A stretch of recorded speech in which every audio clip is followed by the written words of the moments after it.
सभी का Swami Vivekananda competition centre Jhunjhunu में हार्दिक अभिनंदन। मैं बन्ने सिंह लांबा, जहां आज हम पढ़ रहे हैं राजस्थान राजनीतिक विज्ञान की प्रश्नोत्तरी के ऊपर। तो जो राजनीति विज्ञान की प्रश्नोत्तरी set, Rajasthan police, LDC, first grade, second grade जो विभिन्न प्रतियोगिताएं परीक्षाएं हैं, इससे संबंधित जो प्रश्न पूछे जाते हैं, इन परीक्षाओं से संबंधित उन प्रश्नों के ऊपर हमें चर्चा करेंगे। चलिए, इसी के संदर्भ में हमारा ये पहला प्रश्न देखिए सभी। प्रश्न क्या है कि दिल्ली को एनसीटी यानी राष्ट्रीय राजधानी प्रदेश संविधान के किस संशोधन द्वारा बनाया गया था? ये प्रश्न है, बहुत सी एग्जामों में पूछा जाता है। तो ये इस प्रश्न का उत्तर क्या होगा? इस प्रश्न का उत्तर होगा 69वें संविधान संशोधन के द्वारा। इस संशोधन के द्वारा क्या बनाया गया था? दिल्ली को राष्ट्रीय राजधानी एनसीआर बनाया गया था। एनसीआर राष्ट्रीय राजधानी क्षेत्र या एनसीटी आ जाए ना तो भी कोई दिक्कत नहीं है, ये बनाया गया था इसे अधिनियम के तहत। आपको पता होगा इस अधिनियम के तहत बनाया, लेकिन 70वें संविधान संशोधन के तहत क्या हुआ था? सभी को ध्यान होगा, इस संविधान संशोधन के तहत दिल्ली को पहली बार राष्ट्रपति का जो चुनाव होता है, उस चुनाव में दिल्ली को शामिल किया गया, दिल्ली विधानसभा को शामिल किया गया था। तो इस प्रकार हम कह सकते हैं कि जो राष्ट्रीय राजधानी क्षेत्र है वो किस संविधान संशोधन के तहत किया गया था? 69वें संविधान संशोधन के तहत। ये सभी का सही होना चाहिए। आगे इससे संबंधित अगला प्रश्न देखिए आप। अगला है, केंद्र सरकार के खिलाफ अविश्वास प्रस्ताव किसमें पेश किया जाता है? देखो, इस प्रकार अविश्वास का मतलब होता है किसमें? आपको पता होगा, एक तो होती है लोकसभा और एक होती है राज्यसभा और एक होता है राष्ट्रपति। इन तीनों से मिलकर क्या बनी होती है? इन तीनों से मिलकर बनी होती है संसद। क्या बनी होती है? संसद। और आपको यह पता होगा कि लोकसभा है क्या? एक लोकप्रिय सदन है, लोकप्रिय सदन है, जनता का प्रतिनिधि सदन है। तो हमेशा जब भी लाया जाएगा अविश्वास, जनता के प्रतिनिधि सदन के विरुद्ध लाया जाता है। तो प्रतिनिधि किसका, कौन सा सदन है? तो लोकसभा। इसलिए अविश्वास प्रस्ताव हमेशा केवल लोकसभा में लाया जाता है। तो इसका उत्तर क्या हो गया? केवल लोकसभा में अविश्वास प्रस्ताव लाया जाता है, राज्य परिषद में, राज्यसभा में नहीं, और लोकसभा राज्यसभा में भी नहीं। ये उत्तर भी गलत है और राष्ट्रपति के आदेश वाला भी गलत है। चलिए अगला क्वेश्चन इसी संदर्भ में। भारत के सर्वाधिक प्रधानमंत्री किस दशक में देखे हैं? आपने इस प्रश्न को कई बार पढ़ा होगा। कई बार ऐसा भी पढ़ा है कि किस राष्ट्रपति ने 4 प्रधानमंत्री के कालों को देखा था। तो ऐसा प्रश्न भी आता है। तो आपने इस प्रकार के प्रश्न 1960, 61 और 70 के बीच में, आपको पता है इस समय तो पंडित जवाहरलाल नेहरू था, लाल बहादुर शास्त्री था और इंदिरा गांधी थी, यानी 3 ही व्यक्ति बने थे। अब देखो 71 से 80 तक आप देखो कौन रहा था? इंदिरा गांधी थी 1, मोरारजी देसाई 2 रहे थे। तो इस समय यहाँ पे और थोड़ा टाइम के लिए आप ये 2 ही मानो तो 2 यहाँ रहे थे। 81 से 90 के बीच में आपको पता होगा कि इंदिरा गांधी थी, 84 में हत्या हुई थी, उसके बाद राजीव गांधी बना था। तो यहाँ पे भी 2 मानो।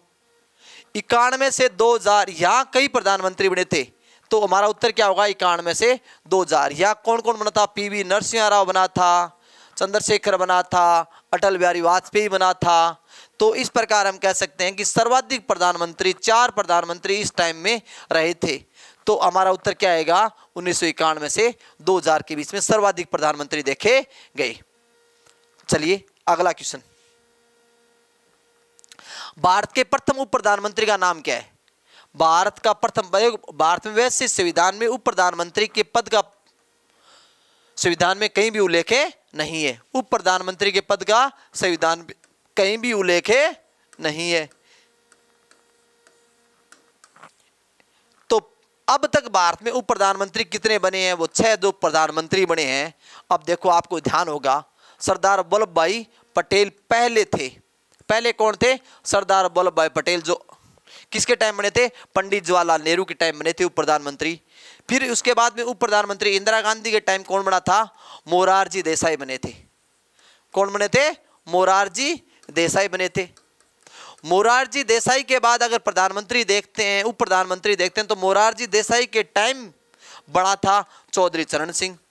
चौधरी चरण सिंह बना था चौधरी। इसके टाइम में 2 उप प्रधानमंत्री रहे थे। आपको पता होगा देवीलाल भी उप प्रधानमंत्री बना हुआ है, देवीलाल उप प्रधानमंत्री रहा था। ठीक है, इस प्रकार हम देखते हैं। तो आपको पता होगा अटल बिहारी वाजपेयी के टाइम में लाल कृष्ण आडवाणी क्या रहा था, उप प्रधानमंत्री रहा था। लाल कृष्ण आडवाणी, लाल कृष्ण आडवाणी क्या रहा था, उप प्रधानमंत्री रहा था। इस प्रकार हम कह सकते हैं कि भारत में उप प्रधानमंत्री, पहले उप प्रधानमंत्री कौन थे, सरदार वल्लभ भाई पटेल। ये हमारा उत्तर रहेगा। अगला, राष्ट्रपति पूरे देश में या इसके किसी भी भाग में या किसी भी हिस्से में अनुच्छेद 352 के तहत राष्ट्रीय आपातकाल किस स्थिति में घोषित कर सकता है। उसके पास जब कंडीशन 352 में अगर राष्ट्रीय आपातकाल की घोषणा करता है तो उसके पास 2 स्थिति 3 स्थिति होती है। वैसे तो बाह्य आक्रमण हो गया तब, बाह्य आक्रमण हो गया तब, ठीक है, सशस्त्र विद्रोह हो गया तब, और युद्ध। इन 3 स्थितियों में क्या होता है, 352 के तहत होता है।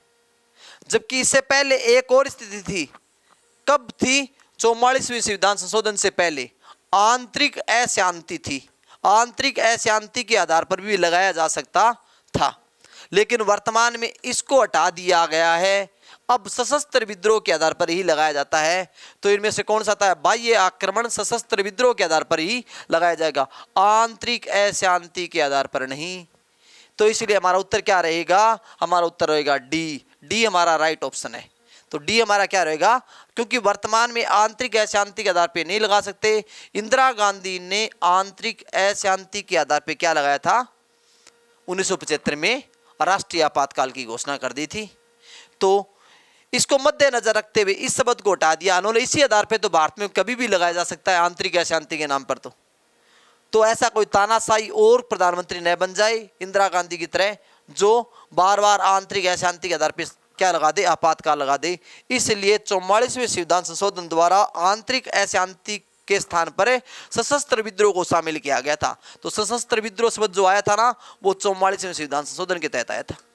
तो याद रखना है, बाह्य आक्रमण, युद्ध और सशस्त्र विद्रोह के आधार पे राष्ट्रीय आपातकाल लगाया जा सकता है। अब देखिए आगे। अब अगला प्रश्न है, निम्नलिखित में से किन बिलों के लिए संसद के दोनों सदनों की संयुक्त बैठक करके गतिरोध हल करने के लिए कोई भी संवैधानिक प्रावधान नहीं है। किन बिलों के संबंध में नहीं है, तो आपको यह पता होगा संयुक्त बैठक कब बुलाई जाती है। संयुक्त बैठक बुलाई जाती है किस अनुच्छेद के तहत, 108, आर्टिकल 108 के तहत संयुक्त बैठक का प्रावधान है। ये सभी को पता है। बुलाता कौन है, बुलाता ये भी पता है आपको, राष्ट्रपति बुलाता है।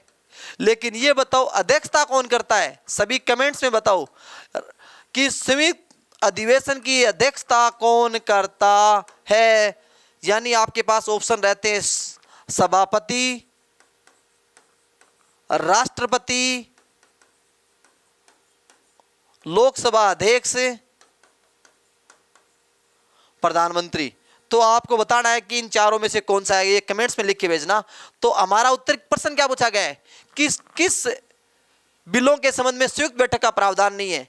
तो देखो आपको बता दूं, केवल साधारण विधेयक के, साधारण बिल होता है ना, साधारण विधेयक के संबंध में संयुक्त बैठक का प्रावधान है, बाकी किसी के भी नहीं है। चाहे वो वित्त विधेयक हो, चाहे वो धन विधेयक हो, चाहे वो वित्त विधेयक हो, इसके संबंध में भी संयुक्त बैठक का प्रावधान नहीं है। चाहे धन विधेयक हो, इसके संबंध में भी नहीं है। चाहे संविधान संशोधन विधेयक हो, तो इसके संबंध में भी नहीं है। तो हमारा 3 तो आएंगे नहीं, धन विधेयक के संबंध में नहीं है, संविधान संशोधन विधेयक के संबंध में नहीं है। तो इसका हमारा उत्तर आ जाएगा बी और सी के मतलब है नहीं, और साधारण विधेयक के संबंध में बुलाई जा सकती है। ये उत्तर हमारा होगा नहीं। तो हमारा उत्तर क्या होगा, बी और सी दोनों होंगे। इसलिए हमारा उत्तर क्या रहेगा, राइट है, डी उत्तर राइट रहेगा। चलिए अब आगे इसी के संदर्भ में आगे बढ़ते हैं। धन विधेयक केवल प्रस्तुत किया जा सकता है। धन विधेयक कहां प्रस्तुत किया जाता है, आपको पता होगा। धन विधेयक केवल कहां प्रस्तुत किया जा सकता है, इसके संबंध में आप सुनिए। धन विधेयक है ना, वो हमेशा लोकसभा में लाया जाता है। कहां लाया जाता है, केवल लोकसभा में लाया जाता है, लेकिन धन विधेयक को लाने से पूर्व किसकी अनुमति लेनी होगी? राष्ट्रपति से अनुमति लेनी होगी। ये सुन लेना आप, धन विधेयक को लोकसभा में प्रस्तुत करने से पहले राष्ट्रपति की अनुमति जरूरी है। कौन बताएगा कि यह विधेयक एक धन विधेयक है या नहीं? इसका निर्णय करता है लोकसभा अध्यक्ष। कौन करता है? लोकसभा अध्यक्ष करता है। इसका निर्णय कौन करता है? लोकसभा अध्यक्ष करता है। तो प्रश्न हमारा यह पूछा गया है कि धन विधेयक किस में प्रस्तुत किया जा सकता है? तो हमारा उत्तर क्या रहेगा? लोकसभा में प्रस्तुत किया जा सकता है, राज्यसभा में होगा नहीं। धन विधेयक केवल राज्यसभा में 14 दिन तक के लिए भेजाता है। 14 दिन में वो हाँ कहे या ना कहे, संशोधन सहित संशोधन रहित, अगर वो लोकसभा को लौटा देता है तो लोकसभा उसकी किसी भी बात को मानने के लिए बाध्य नहीं है।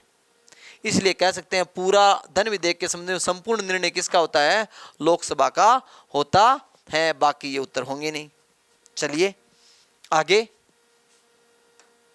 ये वह कौन सा घर है या कौन सा सदन है जहां अध्यक्ष उस घर का सदस्य नहीं होता? आपको बताओ, लोकसभा का जो अध्यक्ष होता है उसको बोलते हैं लोकसभा अध्यक्ष। लोकसभा अध्यक्ष कौन बनता है? हमेशा लोकसभा के सदस्यों में से एक बनता है, इसलिए यह व्यक्ति तो होता नहीं है। विधान परिषद, विधान परिषद में भी कौन बनता है? जो विधान परिषद का सदस्य होता है, इनमें से ही एक व्यक्ति विधानसभा का अध्यक्ष होता है, इसलिए यह भी नहीं।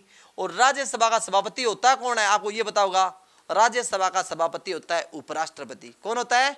उपराष्ट्रपति। और इसलिए बताओ, उपराष्ट्रपति राज्यसभा का सदस्य होता है क्या? नहीं, वह तो एक उपराष्ट्रपति होता है। इसलिए राज्यसभा का जो अध्यक्ष होता है वह उस सदन का क्या नहीं होता? सदस्य नहीं होता। तो हमारा उत्तर क्या रहेगा? सी हमारा राइट आंसर है, बाकी उत्तर गलत है।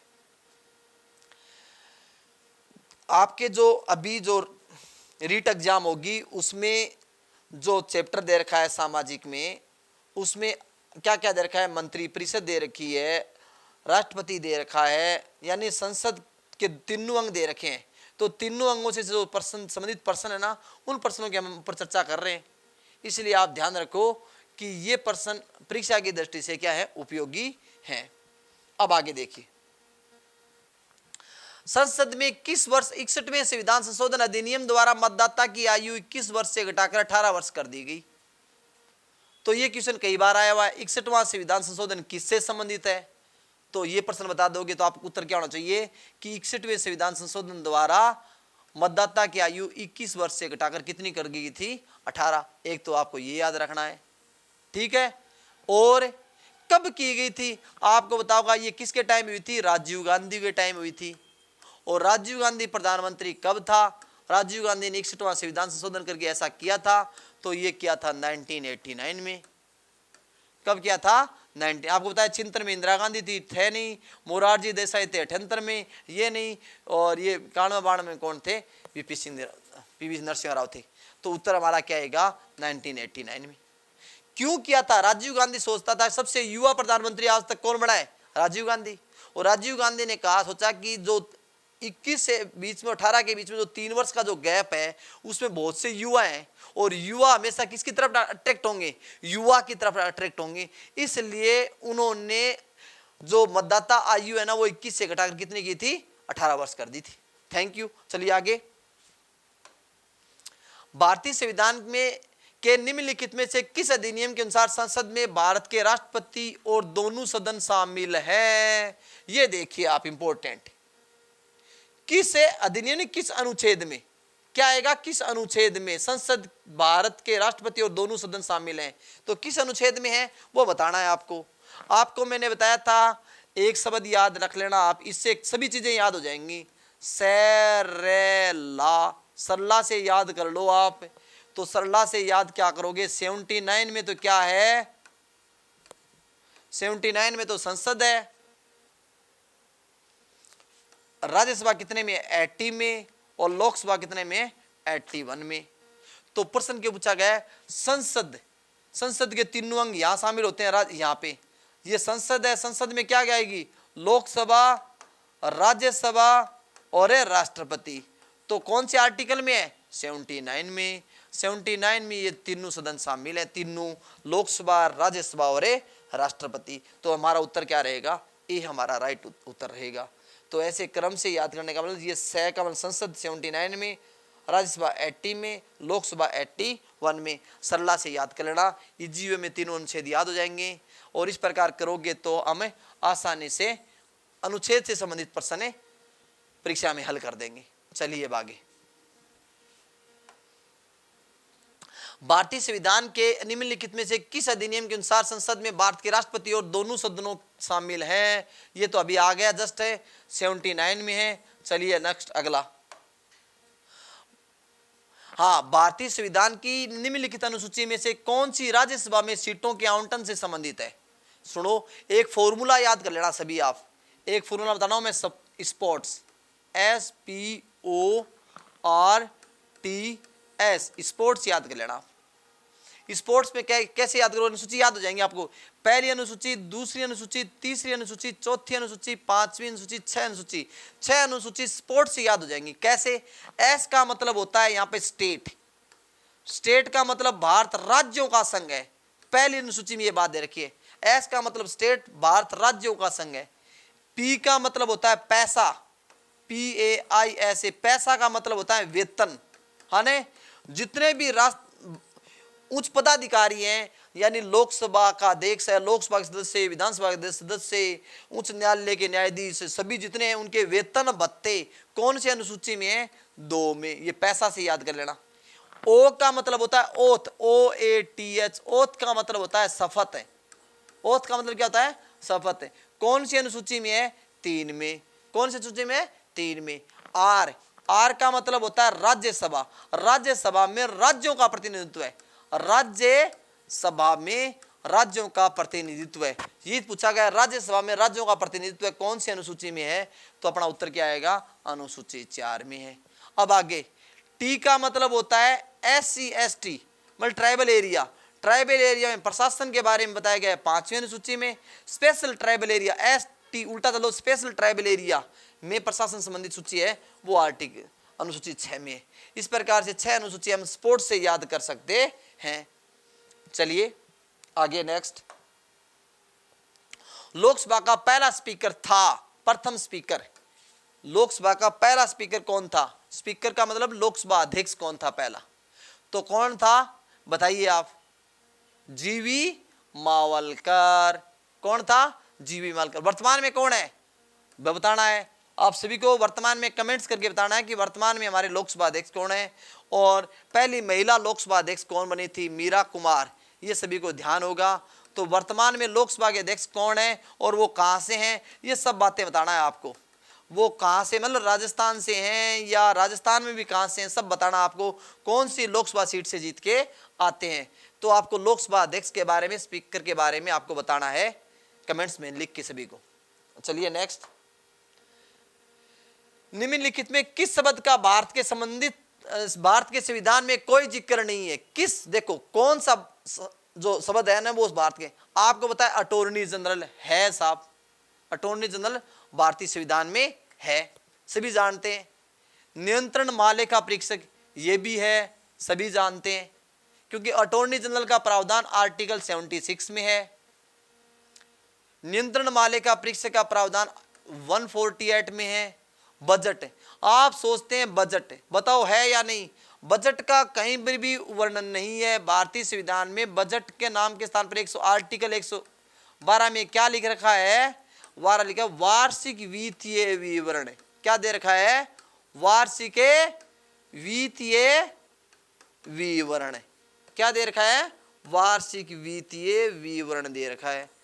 तो इसका मतलब बजट का, बजट जो नाम है ना वो भारत के संविधान में कहीं देखने को नहीं मिलता, इसलिए हमारा उत्तर है कैबिनेट देखने को मिलती है।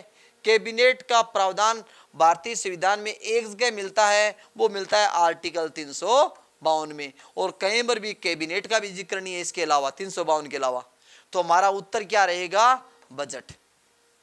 अगला, भारतीय संविधान के किस अनुच्छेद के तहत लोकसभा में अनुसूचित जातियों और जनजातियों के लिए आरक्षित सीटें की गई हैं? अब सुनो आप, इससे संबंधित प्रश्न कैसे पढ़ना है देखो। आरक्षित सीटें जो अभी देखो 104वां जो अमेंडमेंट किया गया ना संविधान में, वो इन्हीं अनुच्छेदों में किया गया है। 330, 331, 332, 333, 334।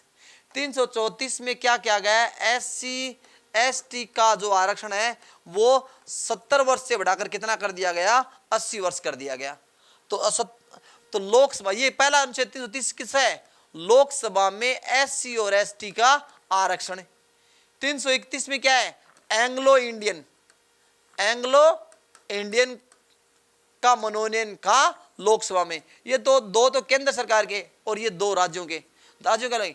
यहां विधानसभा में SC और ST का आरक्षण है।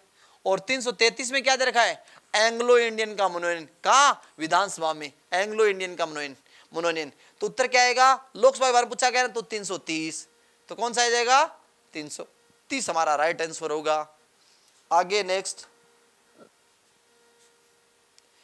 चलो आज की क्लास में ही इतने ही प्रश्न हम कर पाए हैं। अगली क्लास में इससे संबंधित हमारे ये लगभग 150 प्रश्न है जो आपको संसद और यानी राष्ट्रपति, उपराष्ट्रपति, राज्यसभा, लोकसभा, मंत्री परिषद से संबंधित जितने भी प्रश्न जो अब तक विभिन्न प्रकार की प्रतियोगिता परीक्षा में उन सभी प्रश्नों की हम चर्चा करते हुए वो प्रश्न भी समावेश किए गए हैं जो विभिन्न प्रकार की प्रतियोगिता परीक्षाओं में आ सकते हैं। इसलिए इस आप प्रश्नोत्तरी श्रृंखला में सभी जुड़े रहें। सभी साथियों का धन्यवाद। अपनी पढ़ाई लगातार निरंतर जारी रखें। थैंक यू, धन्यवाद।